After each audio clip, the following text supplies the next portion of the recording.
जय श्री राम, जय हनुमान। आज की अनुभूति काफ़ी ज़्यादा स्पेशल है। क्यों? क्योंकि इसमें जो अनुभूति है वो हर एक आम इंसान के साथ होती है, हर एक आम इंसान की इच्छा होती है। ऐसी अनुभूति एक व्यक्ति जो कि मुंबई के एक चौल में रहता था, वहाँ पे कम आमदनी के कारण उस चौल में वो रहता था और एक छोटी सी मंदिर थी उसके घर में। वहाँ एक प्रतिमा स्थापित थी हनुमान जी की। वहाँ पे वो एक प्रतिमा स्थापित करके हनुमान जी की रोज़ाना पूजा करता था। मन में इच्छा थी कि ये बहुत बड़ा शहर है और यहाँ पे अपना एक घर हो जाए छोटा सा, तो क्या ही मज़ा आ जाएगा। जीवन जो है वो एक रास्ते पे पटरी पे आ जाएगी। दोनों पति पत्नी काम करते थे।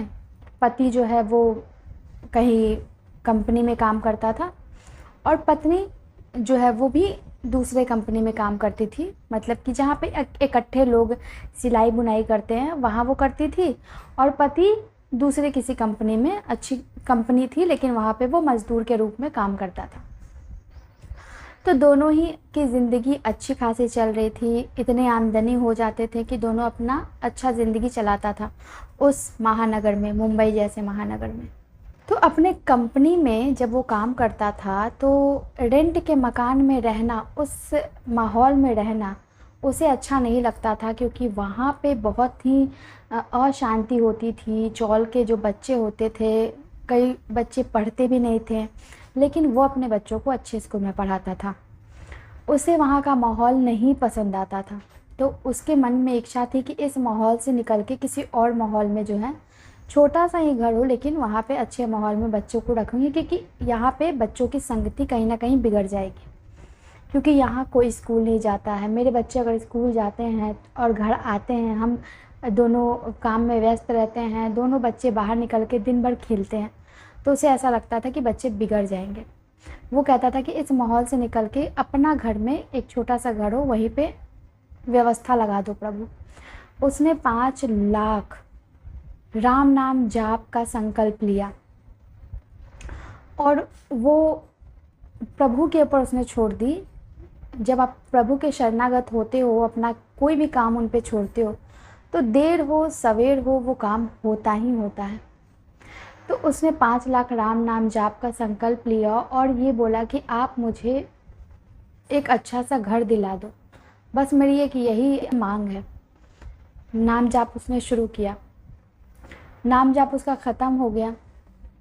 कुछ महीने बीत गए।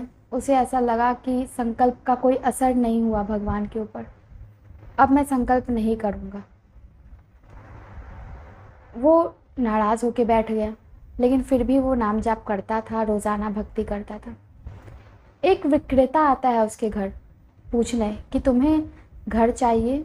मैं बहुत ही कम दाम में जो है घर बेच रहा हूँ, क्योंकि मुझे यहाँ से जाना है अपनी पत्नी का इलाज करवाने बाहर, और मुझे पैसे भी चाहिए इमरजेंसी में।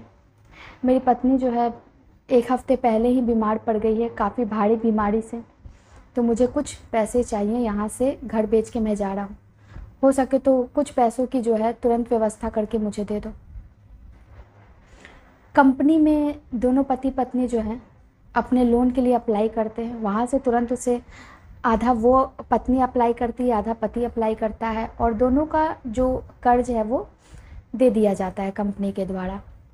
दोनों तुरंत वो पैसे देता है और सारे दस्तावेज़ जो है वो जल्दी जल्दी बनते हैं और विक्रेता उसे घर बेच के चला जाता है। फिर वो जाके प्रभु के शरण में जाके रोने लगता है कि मैंने आपके ऊपर संदेह किया, लेकिन आपने कैसी व्यवस्था लगाई। आप सारा रास्ता खोज रहे थे। तो कुछ ऐसी थी एक अनुभूति। अगर आपके पास भी कोई अनुभूति हो तो आप मुझे कमेंट में या बाबा नीम करोली राम चैनल पे, इंस्टाग्राम आईडी पे आप मुझे डीएम कर सकते हो। जय श्री राम, जय हनुमान।